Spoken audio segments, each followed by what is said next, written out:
परिचय। पिताजी, क्या आपने देखा कि ये लिफ्ट सभी तलों पर नहीं रुक रही है? मैंने देखा प्रेरणा, ये दूसरे, चौथे, छठवें, 8वें और 10वें तलों पर रुक रही है।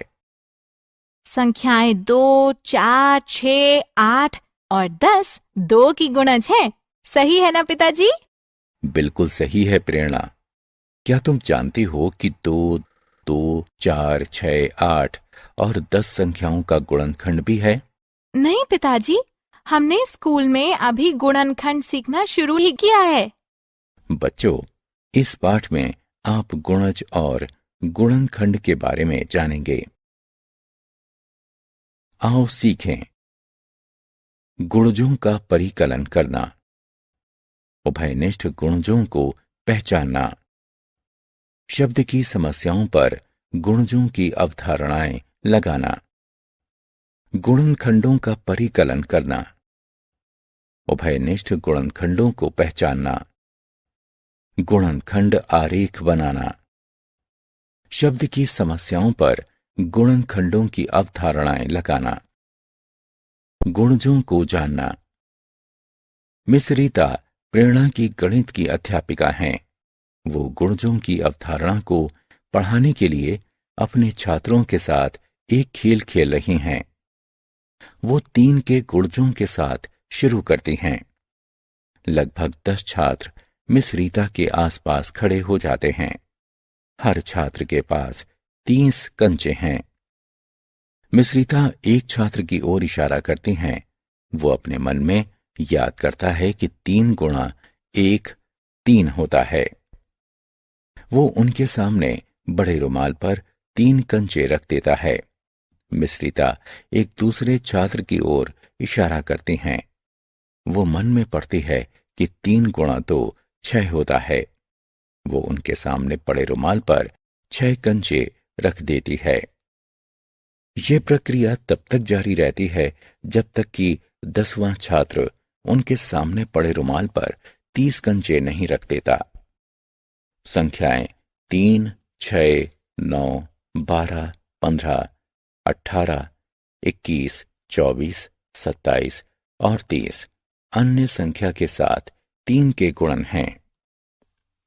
इस प्रकार वे सभी 3 के गुणज हैं। गुणजों की मूल बातें। एक संख्या के गुणज वे संख्याएं होती हैं जो वास्तविक संख्या के साथ किसी अन्य संख्या का गुणन होती हैं। गुणजों को बेहतर ढंग से समझने के लिए आइए निम्न पर गौर करते हैं। गुणजों के तथ्य, उभयनिष्ठ गुणज एवं गुणजों के अनुप्रयोग। गुणजों के तथ्य। अब हम गुणजों के कुछ दिलचस्प तथ्यों को जानेंगे। वेद प्रेरणा का छोटा भाई है।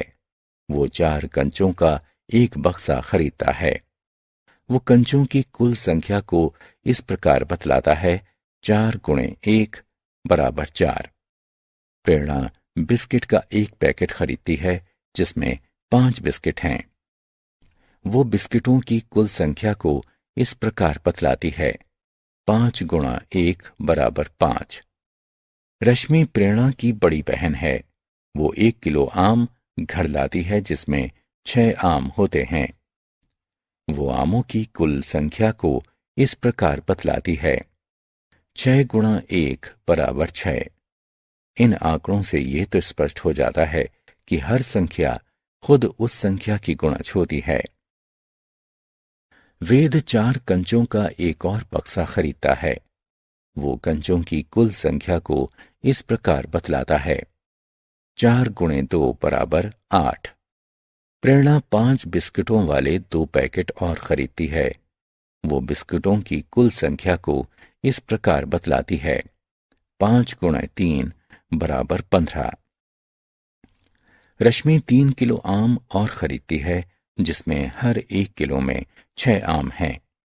वो आमों की कुल संख्या को इस प्रकार बतलाती है, 6 गुणे 4 बराबर 24। इन आंकड़ों से यह स्पष्ट हो जाता है कि हर संख्या खुद की सबसे छोटी गुणज होती है। वेद 4 कंचों का एक और बक्सा खरीदता है। कुल कंचों की संख्या है 4 गुणे 3 बराबर 12। प्रेरणा 5 बिस्कुटों वाले 2 पैकेट और खरीदती है। बिस्कुटों की कुल संख्या है 5 गुणे 5 बराबर 25। रश्मि 3 किलो आम और खरीदती है, जिसमें हर किलो में 6 आम हैं। अब आमों की कुल संख्या है 6 गुणे 7 बराबर 42। इन आंकड़ों से यह स्पष्ट हो जाता है कि एक संख्या के नए गुणजों को इस संख्या में एक नई संख्या से गुणा करके तैयार किया जा सकता है। इस तरह एक संख्या के अनंत गुणज होते हैं।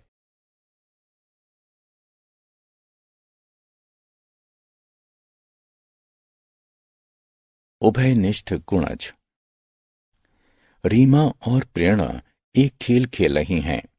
रीमा सड़क पर लाल रंग और हरी रंगों की कारों को गिनेगी। वो उन्हें 3 के गुणज के रूप में बताने का प्रयास करेगी। प्रेरणा सड़क पर लाल रंग और हरी रंग की बसों को गिनेगी। वो उन्हें 6 के गुणज के रूप में बताने का प्रयास करेगी। रीमा 12 लाल रंग की कारें और 18 हरी रंग की कारें देखती है। वो उन्हें इस प्रकार दर्शाती है: 3 गुणे 4 बराबर 12, 3 गुणे 6 बराबर 18। प्रेरणा 18 लाल रंग की बसें और 24 हरे रंग की बसें देखती है। वो उन्हें इस प्रकार दर्शाती है: 6 गुणा 3 बराबर 18, 6 गुणा 4 बराबर 24। 18 3 और 6 दोनों का गुणज है। इस तरह के गुणजों को उभयनिष्ठ गुणजों के रूप में जाना जाता है। प्रेरणा और उसकी मां एक गुलाब के बगीचे में है। प्रेरणा देखती है कि एक क्षेत्र में लाल रंग के गुलाब के पौधे प्रत्येक पंक्ति में 12 पौधों वाली 2 पंक्तियों के क्रम में लगाए गए हैं।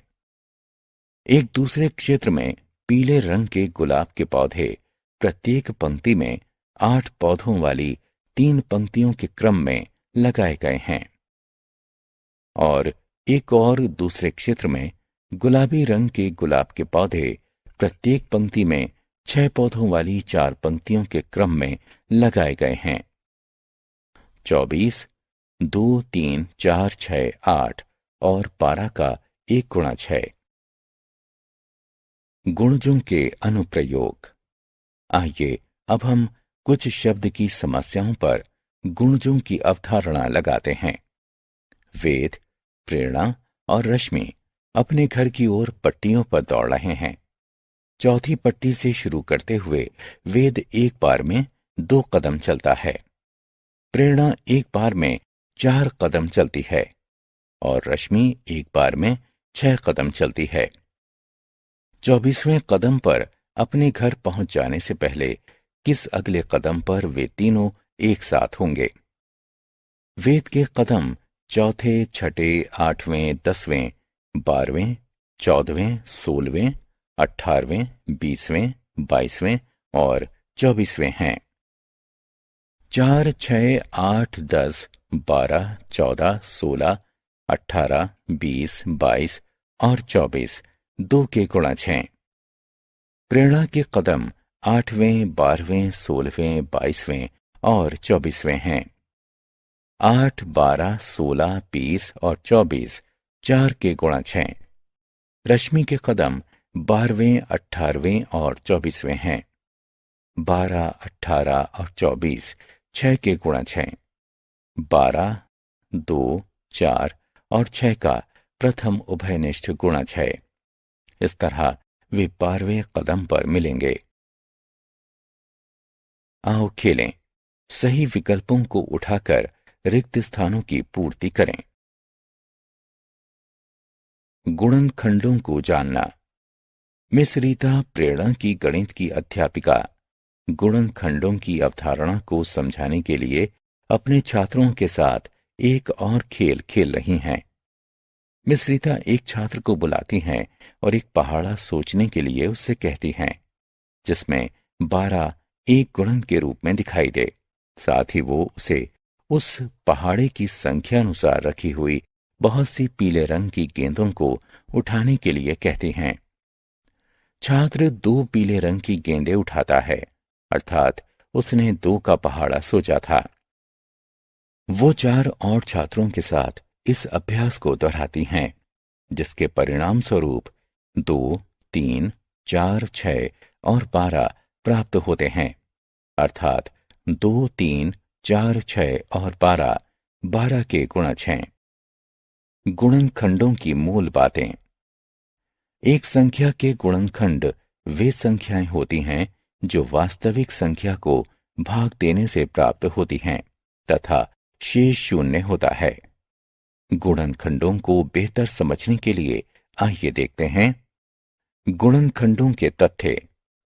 उभयनिष्ठ गुणनखंड, गुणनखंड आरेख और गुणनखंडों के अनुप्रयोग। गुणनखंडों के तथ्य। आइए अब हम गुणनखंडों के बारे में कुछ दिलचस्प तथ्यों को देखते हैं। प्रेरणा अपने जन्मदिन पर उसकी मां को 10 लाल गुलाबों का एक गुच्छा देती है। प्रेरणा की मां उन सबको एक फूलों के गुलदस्ते में रख देती है। हम इस व्यवस्था को निम्नानुसार व्यक्त कर सकते हैं। 10 गुणा 1 बराबर 10। प्रेरणा की मां एक अलग व्यवस्था बनाने का प्रयास करती हैं। वो 10 फूलदानों में हर एक में एक गुलाब रखती हैं। हम इस व्यवस्था को निम्नानुसार व्यक्त कर सकते हैं। 1 गुणा 10 बराबर 10। 1 और 10 10 के गुणनखंड हैं। 1 प्रत्येक संख्या का गुणनखंड होता है। प्रत्येक संख्या उसका खुद का एक गुणनखंड होती है। प्रेरणा की मां एक और अलग व्यवस्था बनाने का प्रयास करती है। वो 5 फूलदानों में हर एक में 2 गुलाब रखती है। हम इस व्यवस्था को निम्नानुसार व्यक्त कर सकते हैं। 2 गुणा 5 बराबर 10। प्रेरणा की मां एक और अलग व्यवस्था बनाने का प्रयास करती हैं। वो 2 फूलदानों में हर एक में 5 गुलाब रखती हैं। हम इस व्यवस्था को निम्नानुसार व्यक्त कर सकते हैं। 5 गुणे 2 बराबर 10। 2 और 5 10 के भी गुणनखंड होते हैं।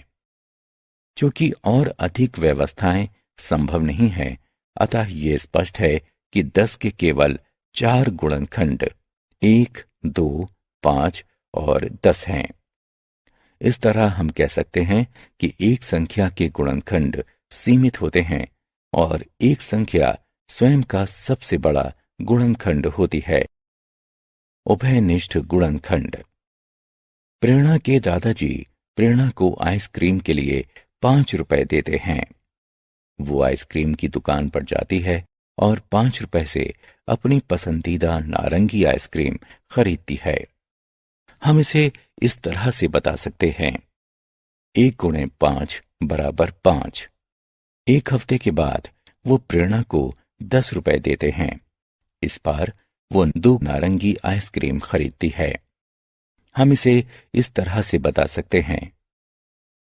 2 गुणा 5 बराबर 10। अगले हफ्ते वो उसे 15 रुपए देते हैं।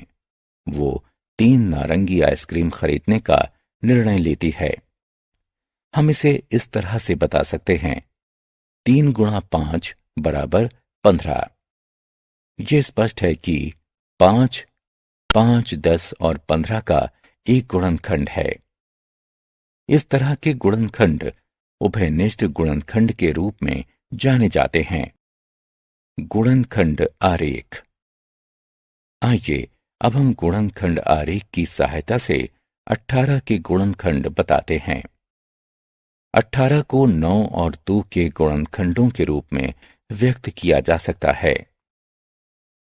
हम 18 से 2 शाखाएं खींचते हैं, एक को 9 के रूप में और दूसरी को 2 के रूप में चिन्हित करते हैं। 9 को 3 व 3 के गुणन के रूप में लिखा जा सकता है। हम 9 में से 2 शाखाएं खींचते हैं, दोनों को 3 के रूप में चिन्हित करते हैं। 3 को केवल 1 गुणा 3 के रूप में लिखा जा सकता है। 2 को केवल 1 गुणा 2 के रूप में लिखा जा सकता है। इसलिए हम इन गुणनखंडों को छोड़ देते हैं। 18 के लिए अब गुणनखंड आरेख तैयार है। हम 18 को 3, 3 और 2 के गुणन के रूप में लिख सकते हैं। 18 को 6 और 3 के गुणन के रूप में भी व्यक्त किया जा सकता है। हम 18 से 2 शाखाएं खींचते हैं, एक को 6 के रूप में और दूसरी को 3 के रूप में चिन्हित करते हैं। 6 को 2 और 3 के गुणन के रूप में लिखा जा सकता है। हम 6 से 2 शाखाएं बनाते हैं, एक को 2 के रूप में और दूसरी को 3 के रूप में चिन्हित करते हैं। गुणनखंड आरेख तैयार है।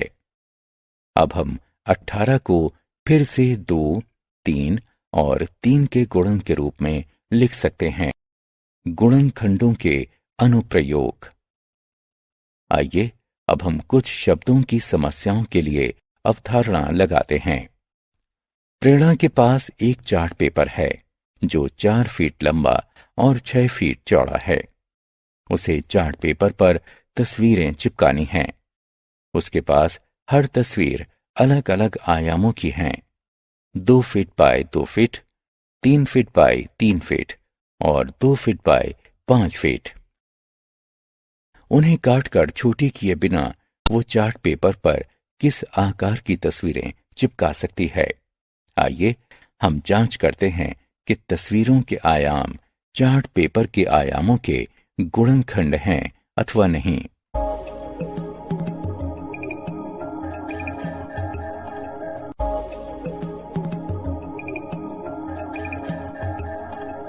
पहली तस्वीर के आयाम चार्ट पेपर के आयामों का एक गुणनखंड है।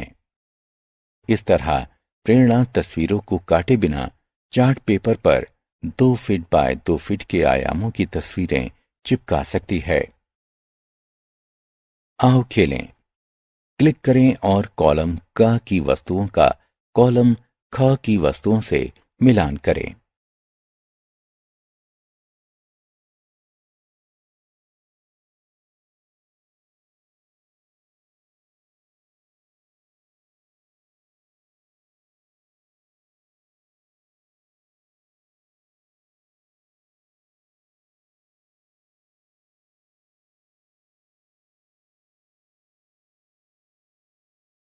हमने क्या चर्चा की? एक संख्या के गुणज वे संख्याएं होती हैं जो वास्तविक संख्या के साथ अन्य संख्याओं का गुणन होती हैं।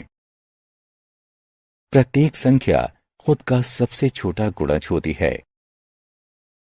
एक संख्या के अनंत गुणज होते हैं। उभयनिष्ठ गुणज वे संख्याएं हैं जो एक से अधिक संख्याओं के गुणज होते हैं। एक संख्या के गुणनखंड वे संख्याएं होती हैं जो वास्तविक संख्या को भाग देने से प्राप्त होती हैं तथा शेष 0 होता है। प्रत्येक संख्या खुद का सबसे बड़ा गुणनखंड होती है। एक संख्या के गुणनखंड सीमित होते हैं। उभयनिष्ठ गुणनखंड वे संख्याएं हैं जो एक से अधिक संख्याओं के गुणनखंड हैं। एक संख्या के गुणनखंडों को गुणनखंड आरेख की सहायता से व्यक्त किया जा सकता है।